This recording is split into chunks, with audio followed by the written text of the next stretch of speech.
तुम्हारे आकर्षण और विकर्षण जो है वह है, और वह पूरी श्रृंखला को तय करते हैं। आकर्षण और विकर्षण के पैटर्न्स बने हुए हैं, है ना।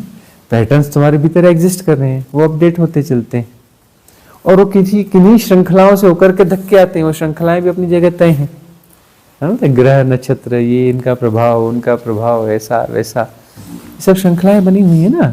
भाई चंद्रमा का धक्का पड़ता है ना, तभी तो समुद्र में ज्वार भाटा आता है ना, धक्का पड़ता है ना, आकर्षण है ना उसका धक्का पड़ता है, तब चेतना में भी धक्का पड़ता है, दिमाग में, बुद्धि में पड़ता है ना धक्का। चंद्रमा का प्रभाव मन पे सबसे ज्यादा है ना। तो चंद्रमा का प्रभाव मन से ज्यादा है, इसलिए लूनाटिक बोलते हैं। जिसपे चंद्रमा का बहुत ज्यादा प्रभाव है और बैड इफेक्ट्स हैं, तो उसको हम क्या बोलते हैं, लूनाटिक।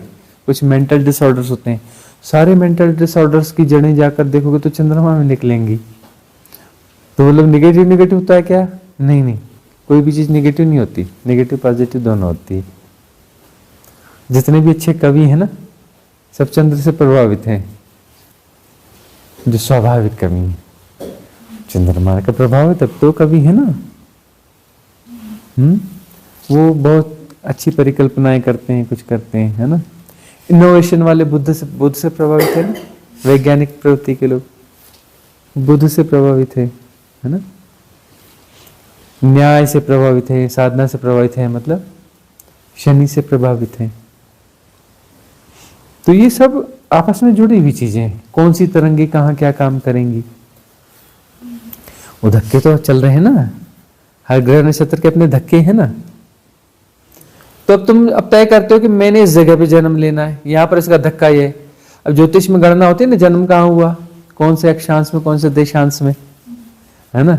उज्जैन वाला सेंटर है कि कोई दूसरा वाला सेंटर है। उज्जैन वाले का एरिया इतना है, ये साउथ वाले में इस जगह का एरिया इतना है, उस जगह का एरिया इतना है ना। कौन से अक्षांश कौन से देशांश में जन्म लिया, तो उस प्रकार से वो चीजें काम करेंगी। ऐसा नहीं उस घड़ी नक्षत्र में बहुत सारे लोग जन्मे होंगे पूरी धरती पर, सबके भाग्य अलग अलग हैं, उसके बहुत सारे कारण हैं। उसमें एक कारण यह भी है कि वो अलग अलग इसलिए होंगे कि उनके अक्षांश देशांश अलग है। तो वहां पर जो धक्का, चंद्रमा का धक्का यहाँ भी पड़ रहा है, वहां भी पड़ रहा है, लेकिन अलग अलग पड़ रहा है, एक जैसा धक्का नहीं है ना समय में। और पहला इंप्रेशन जो है वो बहुत ज्यादा काम करता है। बच्चा जो पैदा होता है उसमें फर्स्ट इंप्रेशन जैसी पड़ेगा, जैसे गर्भ से बाहर आएगा, उसको जो झटके पड़ेंगे, वो झटके जो बहुत कुछ तय कर देते हैं। हालांकि पुराने जन्मों के कर्म प्रारब्ध की श्रृंखला तो है ही, वो ब्लूप्रिंट तो है ही ना, वो ब्लूप्रिंट तो है ही। वो ब्लूप्रिंट आकर के उसमें मर्ज हुआ है, धीरे धीरे वो अनफोल्ड होगा, है ना। साल 6 महीने में अलग होता है बच्चा, साल भर में अलग होता है, वो धीरे धीरे कुछ सीखता है। तो उसमें जो है वो सिखाया जितना जाता है उससे कई गुना ज्यादा सीखता है, मालूम है। बच्चे को तुम जितना सिखाते हो उससे कई गुना ज्यादा सीखता है। तो मुझे लगता है हमने सिखाया, अरे नहीं बाबा, वो सीखा सिखाया है ना। तुम थोड़ा सा बैकग्राउंड तैयार कर रहे हो, वो पूरा कासमास उसमें लगा हुआ है, तुम अकेले थोड़े ना लगे हुए। पूरी अनंतता उसमें समाहित है, पूरी अनंतता उसमें समाहित है। अरे प्रयोग कर लो ना, प्रयोग हुए हैं। बड़ा सा गमला लो, मजबूत वाला, मस्त प्रयोग करना है, लंबा प्रयोग करो, किए गए हैं। लो ना 1-2 लाख रुपए का गमला, मजबूत वाला बनवाओ ना, अच्छी वाली मिट्टी, बढ़िया। गमले का वजन पूरा नाप तोल लो, है ना, महंगे वाले तराजू से, जिसमें मिलीग्राम से भी छोटे आंकड़े में बराबर नाप सको। मिट्टी बराबर नाप के डाल लो, ठीक है ना। उसमें जो है तुम पौधा लगाओ, बीज जो है, बीज डाल रहे हो, बीज को भी नाप के लगा लो, कितने वजन का बीज, है ना। उसमें पूरे सिस्टम बनाओ कि हवा तूफान से जो है मिट्टी उड़नी नहीं चाहिए। उसे पानी दो, उसे पानी देते चलो, है ना। साफ सुथरा पानी दो, कीचड़ वाला पानी नहीं देना, तो मिट्टी ऐड हो जाएगी। सिर्फ साफ पानी डालना, शुद्ध पानी डालना, वह पानी डालते चलो। और जो है उस बीज को पौधा बनने दो, पौधे को पेड़ बनने दो, ठीक है ना। पेड़ बन जाए तो उस पेड़ को उखाड़ लो, बिल्कुल बहुत अच्छी लंबी चौड़ी शीट्स के साथ में, वैज्ञानिक प्रयोगों के साथ में कि वहां से जो मिट्टी उड़ के गिरेगी भी वो वापस समेट ली जाएगी। ठीक है ना, उस मिट्टी का वापस वजन करो, गमले का वापस वजन करो। ठीक है ना, बीज तो उसमें समाहित हो गया। ठीक है ना, तो उसका बीज का हिसाब किताब अलग हो गया। अब यह देखो कि हमने उसमें इतना बीज डाला था और इतना बड़ा वृक्ष निकाला उस गमले से। गमले में, बड़ा गमला लो, 1000 किलो की मिट्टी डाली थी, है ना। अब इसमें जो हमने 1000 किलो मिट्टी डाल करके 500 किलो का हमने पेड़ निकाल लिया। 1000 किलो मिट्टी डाली थी, 500 किलो का हमने पेड़ निकाल लिया। कितनी मिट्टी बचनी चाहिए? 500 किलो बचना चाहिए ना। अब वहां नाप तोल करोगे तो मिट्टी कितनी निकलेगी? 999 किलो और कुछ ग्राम। कितनी निकलेगी? 999 किलो और कुछ ग्राम मिट्टी निकलेगी। अरे 700-800 ग्राम यूज हुई मिट्टी, या 1 किलो मिट्टी, चलो 1 किलो यूज हो गई। 1 किलो मिट्टी यूज हुई और 500 किलो का हमने पेड़ निकाल लिया। अरे पानी ज्यादा होगा उसमें ना। चलो ठीक है, सुखा लो भाई पेड़ को, अच्छे से सुखा लो। सुखा के मस्त जो है तोल लो, कितना हो गया? 350 किलोग्राम हो गया पेड़। अरे 1 किलो तो मिट्टी लगी तुम्हारी, 350 किलोग्राम का पेड़ आया कहां से? कौन सा जादू हो गया? 1 किलो मिट्टी गई, 350 किलोग्राम का पेड़ आ गया सुखाने के बाद में। चमत्कार क्या है? चमत्कार क्या है? पूरा कॉस्मॉस देता है ना। पूरी कॉस्मॉस से जाने क्या क्या वो ग्रहण कर रहा है, वो पूरी मिस्ट्री इसमें समाई हुई है। बच्चा जो पैदा होता है, तुम कहते हो कि हमने सब कुछ इसे दिया, ये दिया, तुमने नहीं दिया है। वो लंबी यात्रा पर है, नदी नाव संजोगे तुम्हारे घर आ गया। तुम्हारा बेटा बेटा नहीं है, कोई किसी का बेटा नहीं होता, कोई किसी का बाप नहीं होता, कोई किसी की माँ नहीं होती, कोई किसी का कुछ नहीं होता। कर्म प्रारब्ध की श्रृंखला है ना। कर्म प्रारब्ध की श्रृंखला है। और माँ बाप कैसे बन गए, इन्हीं के बीच में क्यों आया? ठीक है, वह भी गुणागणित है, काम तो करता है, आकर्षण है।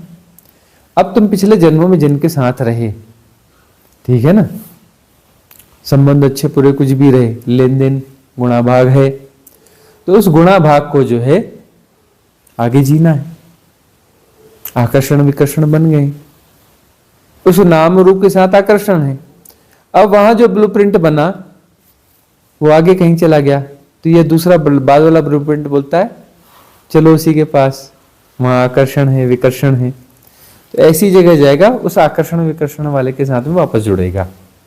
दूर भी हैं तो उनके साथ फिर जाके एक संबंध बनाएगा, है ना। जो भी आकर्षण है और विकर्षण है उनके साथ संबंध बनाएगा, कुछ बॉन्डिंग है ना, उनकी बॉन्डिंग है। अब यहां पर जो भी लोग हैं, आ रहे हैं, मिल रहे हैं, इसमें कुछ आकर्षण वाले हैं, कुछ विकर्षण वाले हैं। आकर्षण वाले और विकर्षण वाले सब आ रहे हैं।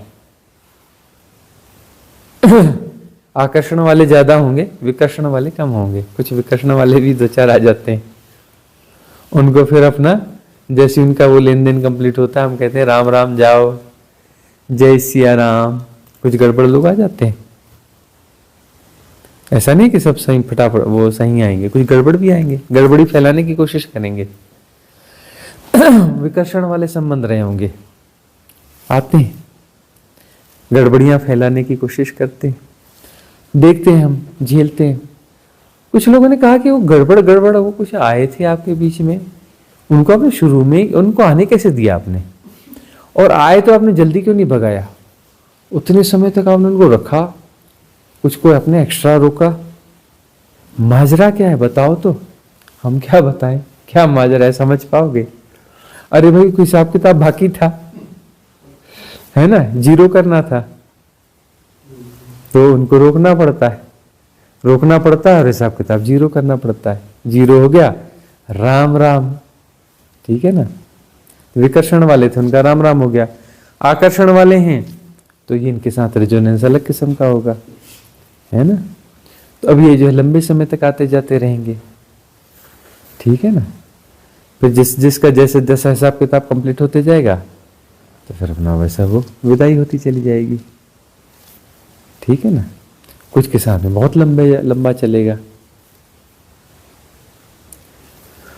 तो बुद्ध पुरुष जो है, ज्ञानी पुरुष जो है, वो शरीर में फिर भी बने रहते हैं, क्योंकि कम प्रारब्ध की कुछ श्रृंखलाएं बाकी हैं, है ना। कुछ धक्कों के खेल अभी बाकी हैं। ये धक्कों के खेल को कहते हैं लीला। इसको कहते हैं लीला। ये धक्कों का खेल है ना। धक्कों पे धक्के चल रहे हैं। धक्के ही तो है, धक्कों के अलावा क्या है? धक्के ही तो है ना। हर मॉलिक्यूलर स्ट्रक्चर जो है वह अपना अगलों को धक्के दे रहा है ना। वहां उस लेवल पे भी काम चल रहा है और ऊपर के लेवल पे भी काम चल रहा है। तो वो जो समूहगत रूप में है, कोई नाम रूप है, वह धक्के खा रहा है और धक्के दे रहा है। वह भी धक्के खा रहा है और धक्के दे रहा है। सब धक्कों का खेल है। सब प्रकंपन मात्र है। जो कुछ हो रहा है ना, सब प्रकंपन है, गतियां है, प्रवाह है। पूरा जगत, पूरा संसार प्रवाह मात्र है, ऊर्जाओं का प्रवाह है। और उन ऊर्जाओं की स्ट्रीम्स बन रही हैं। समुद्र वही है और लहरें उसमें अलग अलग दिख रही हैं। पैदा हो रही है, नष्ट हो रही है, पैदा हो रही है, नष्ट हो रही है ना। तो यहाँ पर जो है वो सब चल रहा है। कुछ चीजें पैदा होकर नष्ट हो जाती हैं। नष्ट हो रही है मतलब रूपांतरित हो रही है। नष्ट होकर मतलब, और लहर नष्ट हो गई तो उतना पानी गायब हो गया, ऐसा नहीं। पानी वही है, वही पानी है। फिर उसमें से है ना, फिर से अगली लहर बनेगी। पानी गायब, लहर मर गई मतलब पानी मर गया। पानी थोड़ी ना मरता है। पानी वही का वही है, उतना का उतना ही है। समुद्र में पानी उतना का उतना ही, घटा बढ़ा नहीं है। ठीक है ना। इस प्रकार की लहरें बनती रहती हैं। तो चेतना का जो है अनंत सागर है और चेतना के ऊपर लहरें चल रही हैं, है ना। मन की, मन, बुद्धि, चित्त, अहंकार, है ना। जोर से पूछना पड़ेगा, वहीं से पूछो। गुरुजी, बिना ये सारी चीजें डिसॉल्व हुए भी मुक्ति हो सकती है और उसके बाद हम इन कर्मों को पूरा करते रह सकते हैं, ऐसा है क्या? ऐसा है कि बहुत सारे कर्मों को डिसॉल्व कर देते हैं ना, तब जो है आत्मज्ञान घटता है। और आत्मज्ञान घट जाने के बाद में भी कुछ चीजें बकाया रह जाती हैं। तो बकाया रह जाती हैं तो उनका हिसाब किताब फिर क्लियर करना पड़ता है। तो ये जो है ना, जैसे प्रश्न था ना कि ये सदगुरु कोई भी होते हैं तो उनके साथ जो भी लोगों का रेजोनेंस बैठ रहा है, उनके पास आते हैं और उनके पास रहना पड़ता है। तो ये सब कर्म प्रारब्ध से जुड़ी हुई चीज है क्या? यही तो प्रश्न का मूल आधार तो यही है ना कि कर्म प्रारब्ध से जुड़ी हुई चीज है, तभी तो रेजोनेंस में आ रहे हैं और साथ में रह रहे हैं, है ना। ऐसा है ना। फसाए तो ऐसे क्या है ना भाई। वह जो सतगुरु है मतलब वो पिछले जन्म में भी उसकी पूरी क्षमता थी कि वह जो है परिपूर्ण मुक्त हो जाए, लेकिन मुक्त होने नहीं दिया जाता। कुछ को तो कुछ जन्म पहले से ही फंसाने का प्रोग्राम चालू हो जाता है। कुछ जन्म पहले से, 10, 20, 25 जन्म, 50 जन्म पहले से ही फंसाने का प्रोग्राम शुरू हो जाता है। उसके माध्यम से कुछ ऐसे रेजोनेंस बिठा ले जाते हैं, है ना। और उन संबंधों को, उन कर्म प्रारब्ध को नहीं जीना पड़ता है। वो सहयोग वाले संबंध होते हैं। कर्म प्रारब्ध सहयोग का रहता है और जो है किसी प्रकार से झांसा दे करके, किसी प्रकार से प्रभाव पैदा करके वचन दिलवा दिए जाते हैं। चिंता मत करो, मैं हूं ना, मैं हूं ना, चिंता मत करो, मैं हूं ना। बोल तो दिया, फंस गए ना, मैं हूं ना। चिंता मत करो, मैं हूं, अरे संभाल लेंगे, अरे हो जाएगा। ये सब जो है फसावट है। ऐसी फसावटें पैदा करवा दी जाती हैं और अंदर एक वासना पैदा की जाती है। सद्गुरु जो बनते हैं ये वासना है, वासना के कारण बनते हैं। हाँ, ये सब वासना ही तो है। वासना का ही तो प्रकार है ना। मतलब वह जो है करुणा होती है, वह करुणा से कहते हैं अरे नहीं चिंता मत करो, मैं हूं, ये तो करुणा है। लेकिन ये करुणा फंसाती है। करुणा जो है फंसाती है। करुणा किसी बहुत सारे तलों से मुक्त कर देती, लेकिन किसी तल पे जाके फंसा भी देती। सभी तलों से मुक्त थोड़ी ना करेगी, किसी उच्च तल पे ले जाके फंसाएगी। निम्न तलों में नहीं फंसाएगी, उच्च तलों में फंसाएगी। भाई 64 डायमेंशन की क्या जरूरत है? 2 ही डायमेंशन होने थे, खेल ही खेलना था तो 3 होने थे। त्रिगुणा है तो 3 होने थे, 64 की क्या जरूरत है? खेल में 64 की क्या जरूरत है? अरे भाई इतने किस्म के भाव होते हैं, हाँ? तो अलग अलग किस्म के भाव होते हैं, है ना? प्रेम है, वो सहानुभूति है, दया है, सहानुभूति है, प्रेम है, मैत्री है, करुणा है। देखो तो वो सब मिलती जुलती चीजें तो है, लेकिन थोड़ा फर्क भी है। चीज वही, लेकिन उसके तल अलग अलग है। तो जिस चीज को जियोगे उस डायमेंशन में जाके फंसोगे। है तो फंसावट ही ना, वासना का ही तो प्रकार है ना, वासना का ही तो प्रकार है। ये थोड़ा मीठा प्रकार है, मीठी वासना है ना? तो वह जो है ये सारी वासनाएं, और जिस तल को जी रहे हो उस तल में जाके फंसोगे। सूक्ष्म तल को जी रहे हो तो सूक्ष्म तल लोकों में जाके फंसोगे। अलग अलग लोक है, तो करुणा है तो करुणा से जुड़े हुए उच्च तल में जाके फंसोगे। करुणा भी तो फंसाएगी ना। इसी कारण एक वहम पैदा हो गया भगवान बुद्ध के बारे में, एक कथा जबरदस्ती की पैदा हो गई, है ना? कि भगवान बुद्ध जो है जब वो पहुंच गए कहां पर, मोक्ष के द्वार पर, तो देवताओं ने, द्वारपालों ने, देवताओं ने, सबने मिलकर स्वागत किया। स्वागत किया कि बनते आइए, हम आपकी प्रतीक्षा में थे, आप भीतर प्रवेश करें। तो कहती है कथा कि वो खड़े हो गए गेट पर, मैं यहीं खड़े रहूंगा, भीतर नहीं आऊंगा। तो देवताओं ने निवेदन किया, बनते क्या हुआ, ऐसा क्या हो गया? आपका काम पूरा हो गया, आप आ जाइए। उन्होंने कहा नहीं, मेरा काम पूरा नहीं हुआ है, मेरा काम पूरा नहीं हुआ है। मैं यहाँ तब तक खड़ा रहूंगा जब तक कि सारे नहीं आ जाते, जब तक कि सारे भीतर प्रवेश नहीं कर जाते। सारे भीतर प्रवेश करेंगे तभी मैं भीतर प्रवेश करूंगा, तो मेरा सहयोग अनवरत बना रहेगा। ये करुणा है, कथा है, सच बिल्कुल नहीं है। ऐसा हुआ बिल्कुल नहीं हुआ। ऐसा होगा क्या कि वो गेट पे जाके खड़े हो गए? वो गेट जो है किसी बड़ी फैब्रिकेशन कंपनी ने का बनाया हुआ था, उस पे द्वारपाल थे, उनकी नियुक्ति भी किसी कंपनी के माध्यम से हुई रही होगी, है ना? द्वारपाल भी जो है फिर किसी ने किसी कहीं अच्छी पढ़ाई करी होगी तभी तो नौकरी मिली होगी। वहां का द्वारपाल ऐसे सिक्योरिटी, हाँ बहुत हाई फाई सिक्योरिटी रही होगी, तब बहुत अनुभव रहा होगा, कई जगह उसने ड्यूटी करी होगी, कई सर्टिफिकेट रहे होंगे, तब तो वहां पे द्वारपाल की नौकरी मिली होगी ना, नहीं मिली होगी? तो उस पागलपन में जाने की जरूरत नहीं है, ठीक है ना? तो हमारे पास जो बैठे हुए लोग हैं वो हो सकता है 10 जन्म, 20 जन्म, 25 जन्म से हर बार अपना टकरा रहे, हर बार चले आ रहे हैं, है ना? हर बार चले आते हैं। अब जो है, अब जो आ रहे हैं उसमें बहुत सारे लोग वही आ रहे हैं ना हमारे पास जिनका केतु 12वें स्थान में, या फिर वो इस स्थिति में है कि केतु 12वें स्थान में न भी हो तो भी उनका काम बनने वाला है। या तो सगदागामी होंगे, या अनागामी होंगे, या मुक्त होंगे। इस प्रकार के लोग ज्यादा आ रहे हैं ना। या तो सगदागामी होंगे यानी एक जन्म और होगा, या अनागामी होंगे यानी कि उनका यहाँ जन्म नहीं होगा, उच्च लोक में जन्म होगा, त्रसित लोक में।